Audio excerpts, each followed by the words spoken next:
მუნიციპალური ტრანსპორტის მგზავრებს შეხვდა დღეს გიორგი ერმაკოვი, კოალიცია ქართული ოცნების ბათუმის მერობის კანდიდატი, ეგრეთ წოდებული ყვითელი ავტობუსით აეროპორტში მივიდა. იქ უცხოელ ვიზიტორებს ქალაქის ტურისტულ პოტენციალზე ისაუბრა. ერმაკოვი მერიის სატრანსპორტო მარშრუტების მუშაობის სპეციფიკითაც დაინტერესდა და ამ თემაზე შეკითხვები ავტობუსით მგზავრობისას ბათუმელებსაც დაუსვა. კანდიდატის განცხადებით საარჩევნო პროგრამაში სატრანსპორტო ინფრასტრუქტურის მოწესრიგების შესახებ კონკრეტული გეგმები აქვს.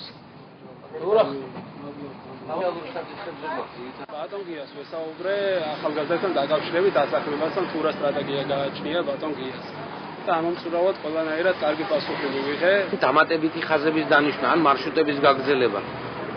ეს პრობლემა იყო, თავიდანაც ვიცოდი ამ პრობლემის შესახებ, მაგრამ ეხლა დავწუნდი რომ თქვათ პირველად როცა ვამბობდით, აი ურბანული განვითარების გეგმა და ქალაქის დაგეგმარება უნდა განხორციელდეს, როცა ზუსტი ინფორმაცია გვექნება, თქვათ ქალაქის ყველა მარშრუტის თაობაზე, უკვე შესაძლებლობა გვექნება დავგეგმოთ მუნიციპალური ტრანსპორტის მოძრაობის სქემა.